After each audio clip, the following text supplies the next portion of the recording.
من سنتين كده كان في مسلسل ناقش قضية، والقضية دي خلت الناس تبقى منتبهة جدا للموضوع ده، وهو موضوع عن اضطراب اسمه فرط الحركة ونقص الانتباه ADHD.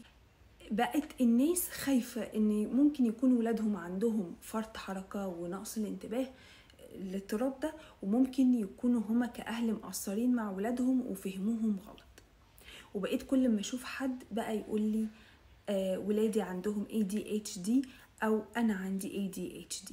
تمام، فالموضوع بقى كريتيكال جدا، وبقت الناس على طول عماله بتفكر في الموضوع ده غير ان حصل من قريب قصه غريبه جدا هحكي لكم عليها. على السوشيال ميديا عرفت ان في بنوته في دوله اوروبيه كان عندها اضطراب فرط الحركه ونقص الانتباه، وكانت مامتها بتذاكر لها من البيت حاجه اسمها هوم سكولينج. ده متاح هناك ومتاح هنا دلوقتي، وكانت بتديها ادويه لحد ما البنت بقت اهدى وبقت احسن واصح. فمامتها اضطرت ان هي خلاص قالت انا هوقف الدواء، ولحد خلاص البنت بقت كويسه. ومامتها راحت قدمت لها في مدرسه، ولما قدمت لها في مدرسه قالت انا هرجع الدواء تاني. طبعا هناك الحاجات دي ما بتتصرفش غير باذن من دكتور، وهترجع الدواء تاني علشان تديه للبنت وعلشان تبقى هاديه جدا في المدرسه. البنت سلوكها اتغير وبقت بتعمل حاجات غلط ومش مدركه ان هي غلط، والموضوع ابتدى يتطور الى ان البنت قتلت اخوها. ال ADHD هو سببه اضطراب عصبي، وهو بسبب نقص في النقلات العصبية زي الدوبامين والنور أدرينالين، ودول بيأثروا على الجزء المسؤول عن التفكير والتركيز والشورت ميموري في المخ. والاضطراب ده سببه ان الام ممكن وهي حامل تكون بتشرب سجاير، او ممكن تكون بتشرب الكحولز، او ممكن يكون الطفل اتولد وهو حجمه صغير.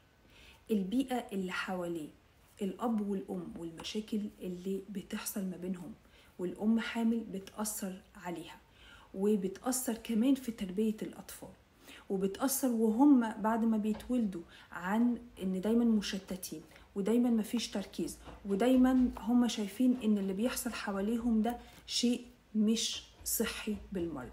كل ده بيأثر على الأطفال. هأكد عليكم تاني ان اي حاجة بناكلها اثناء الحمل، اي حاجة بنشربها اثناء الحمل، اي مشكلة بتحصل اثناء الحمل، اي علاقة بتحصل اثناء الحمل، اي حاجة بتتعرض لها هي بتأثر على نفسك وعلى اطفالك. فلازم نكون منتبهين جدا جدا للنقطة دي. لو اي ام عايزة تعرف طفلها عنده ADHD او اضطراب فرط الحركة ونقص الانتباه ولا لا، ده ما بيبقاش قبل 6 سنين. من 6 سنين ل 12 سنة نقدر نعرف هل الطفل ده عنده ADHD ولا ما عندوش. تمام؟ طيب، وطبعا بيبقى باين جدا وواضح. ده غير ان في سيدات بتخضع للكشف والأسئلة علشان كمان نعرف هي عندها ADHD ولا لا. رقم 1 وهو عدم التركيز، مش مركز في اي حاجة، ما بيخلصش اي تاسك عنده، على طول ما بيعرفش يقعد على بعضه، عنده مشكلة في ان هو عايز الحاجة تخلص بسرعة وفي الوقت اللي هو عايزه، ما عندوش صبر. او لو حاجة بيحبها جدا جدا هتلاقيه مركز فيها وبيضيع الوقت كله فيها. طيب ايه تاني؟ غير منظم بالمرة، مش بيعرف ينظم وقته ولا بيعرف ينظم المكان اللي هو قاعد فيه. دايما كل حاجة مش في مكانها، كل حاجة مش مرتبة. عنده فرط في المشاعر، يعني بيعبر عن مشاعره بشكل غريب جدا وبطريقة فيها فرط. يعني ممكن يعيط على حاجة ما تستاهلش العياط ده كله. لو جينا للمذاكرة هنلاقي ان هو المذاكرة مش بيحصلها كويس، لان هو دايما بينسى ومش مركز ومشتت جدا. ده دليل على ان هو طفل مش ذكي.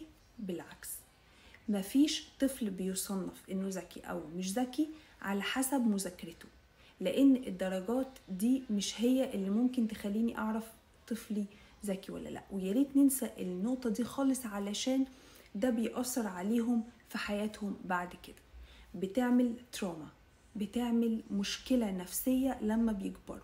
وهم مش ده تصنيفهم. انت ما تجيش تقولي له انت ذكي علشان انت بتجيب لي درجات كويسة، او مش ذكي علشان ما بتجيبليش درجات كويسة زي فلان او علان.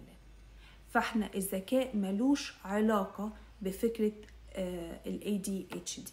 بيضيع حاجته مش موجودة، مش لاقيها، بينسى حط الحاجة فين أو عمل ايه النهاردة. كل ده نوع من أنواع عدم الانتباه، مش مركز. طيب هل الطفل ممكن يكون عنده نقص في الانتباه وفرط في الحركة الاتنين مع بعض؟ ممكن يكون عنده الاتنين مع بعض، وممكن يكون عنده تشتت وعدم الانتباه لوحدها، وممكن يكون عنده فرط حركة لوحدها. فممكن الاتنين مع بعض، او ممكن ده لوحده طفل يصنف بفرط حركة بس، او طفل يصنف بعدم الانتباه بس. بنسبة 74% ال ADHD هو وراثة، والأطفال اللي عندهم ADHD من 3 ل 4 أضعاف إخواتهم بيجيلهم ADHD. بس هي الفكرة برضو إن كله ليه حلول، المهم إن احنا نتدخل في الوقت المناسب.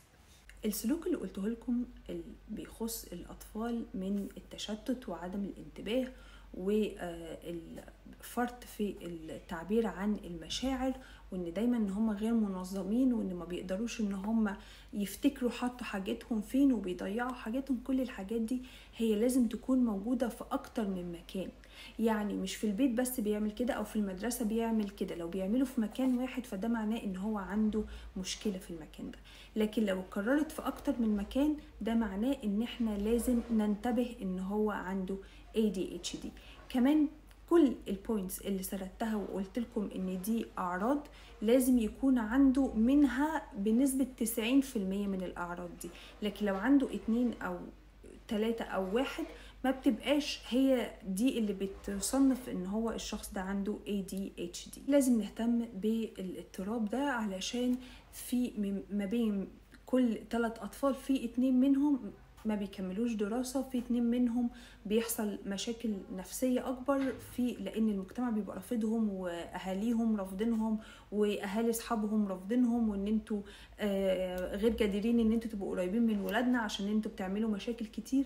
فبيؤهل الأطفال دي إن هم يخشوا في ديبريشن، بيؤهل الأطفال إن هم يبقوا عايشين حياتهم في مأساة، وبيعمل اضطراب في النوم، بيعمل اضطراب في الشخصية، بيعمل مشاكل على اللونج ران. فاحنا لازم نكون مهتمين جدا، والأم تكون مدركة وهي بتتعامل مع ولادها ان هي ما تكرههمش في نفسهم، وان هي ده عادي، ده اضطراب عادي، ونقدر ان احنا نتعامل بيه يعني نصلح الموضوع بشكل بسيط جدا. مش عايزة اقول نعالج الموضوع، بس نصلح الموضوع بشكل بسيط جدا. بالنسبة للعلاج احنا مش بنلجأ للأدوية، يعني دي آخر حاجة ممكن الناس تلجأ لها، وده طبعا عن طريق طبيب، مش عن طريق أي حد تاني ممكن ينصحكم بأدوية. أوكي، أول حاجة هي CBT أو Cognitive Behavioral Therapy أو العلاج السلوكي المعرفي، وده مهم جدا وبيساعد ناس كتير عندهم اكتئاب وعندهم depression وعندهم ADHD وعندهم anxiety. ده الجيل الثالث لعلم النفس بعيد عن الأدوية. هو بيبتدي يأهلك ان انت تتعامل مع الاضطراب ده، اي disorder انت بتتعامل معاه، اي مشكلة انت بتتعامل معاها بعيد عن الأدوية وبشكل صحي. وكمان بيعلمنا المايندفولنس، وبيعلمنا ان احنا ازاي نقدر نحل مشاكلنا بطرق سليمة. كمان عندنا فاميلي ثيرابي، ولازم الأب والأم بيخضعوا لثيرابيست يبتدي يتكلم معاهم ويفهم ايه اللي بيحصل في البيت بالظبط، لأن تأثير الأب والأم بيبقى تأثير كبير جدا على الطفل في علاجه أو في التعامل مع ال ADHD أو في عدم نجاح ان هو يقدر يتعامل مع ال ADHD، ولما يكبر بيأثر عليه بشكل سلبي. فكمان عندنا الفاميلي ثيرابي.